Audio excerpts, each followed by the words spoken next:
ശബരിമല സ്വർണ്ണക്കൊള്ളയിൽ വീണ്ടും നിർണായക കണ്ടെത്തൽ. ശബരിമല ശ്രീകോവിലിന്റെ വാതിൽ സമർപ്പണം ഗൂഢാലോചനയുടെ ഭാഗം.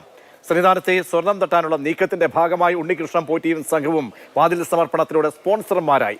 അതേസമയം കേസിൽ സന്നിധാനത്തെ സ്വർണ്ണപ്പാളികളുടെ ശാസ്ത്രീയ പരിശോധന 17 നടത്തും. ഉച്ചയ്ക്ക് ശേഷം നട അടയ്ക്കുമ്പോൾ സ്വർണ്ണപ്പാളികൾ അടിച്ച് തൂക്കാനും സാമ്പിളുകൾ ശേഖരിക്കാനുമാണ് അനുമതി തേടിയിട്ടുള്ളത്. അതിനിടെ പ്രതിയും ദേവസ്വം ബോർഡ് മുൻ സെക്രട്ടറിയുമായിരുന്ന എസ് ജയശ്രീയുടെ മുൻകൂർ ജാമ്യാപേക്ഷ കോടതി തള്ളി.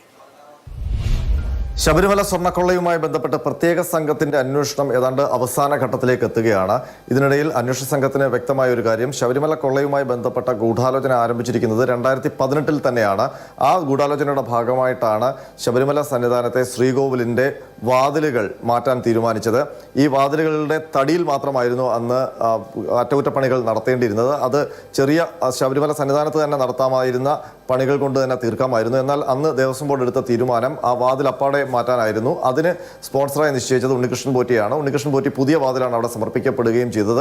അതോടുകൂടി ഉണ്ണികൃഷ്ണൻ പോറ്റിയും സംഘവും അവിടുത്തെ സ്പോൺസർമാരായി അറിയപ്പെടുകയും ചെയ്തു. അതിന് തൊട്ടു പിന്നാലെയാണ്, ഈ വാതിൽ എടുത്തുകൊണ്ട് പോകുന്നതിന് തൊട്ടു പിന്നാലെയാണ് ശബരിമല സന്നിധാനത്തെ മറ്റ് ഉരുപ്പടികൾ, ദ്വാരപാലക പാളികൾ അടക്കമുള്ള ഉരുപ്പടികൾ അവിടെ നിന്ന് കടത്താനുള്ള ശ്രമങ്ങൾ തുടങ്ങിയത്. അപ്പോൾ ഒരു കാര്യം വ്യക്തമാണ്, ഉണ്ണികൃഷ്ണൻ പോറ്റിയും സംഘവും അവിടെ സ്വർണം തട്ടിയെടുക്കുന്നതിന് വേണ്ടി എൻ്റർ ചെയ്യുന്നത് ഈ വാതിൽ സമർപ്പിച്ചുകൊണ്ടാണ് എന്നുള്ളതാണ് അന്വേഷണ സംഘത്തിന്റെ കണ്ടെത്തൽ. മാത്രമല്ല, ഇതിനുവേണ്ടി ദേവസ്വം ബോർഡിനെ തന്നെ കരുവാക്കുകയും ചെയ്തു. ഉണ്ണികൃഷ്ണൻ പോറ്റിക്ക് സ്വർണം എടുത്തുകൊണ്ട് പോകാനുള്ള എല്ലാ സംവിധാനങ്ങളും 2019 ബോർഡ് ചെയ്തു കൊടുത്തു എന്നാണ് അന്വേഷണ സംഘത്തിന്റെ വിലയിരുത്തൽ. ഇതിന്റെ അടിസ്ഥാനത്തിൽ 2019 ബോർഡ് പ്രസിഡന്റായ എ പത്മകുമാറിനെ ചോദ്യം ചെയ്യാൻ വിളിപ്പിച്ചിരുന്നു. അദ്ദേഹം എത്തിയില്ല.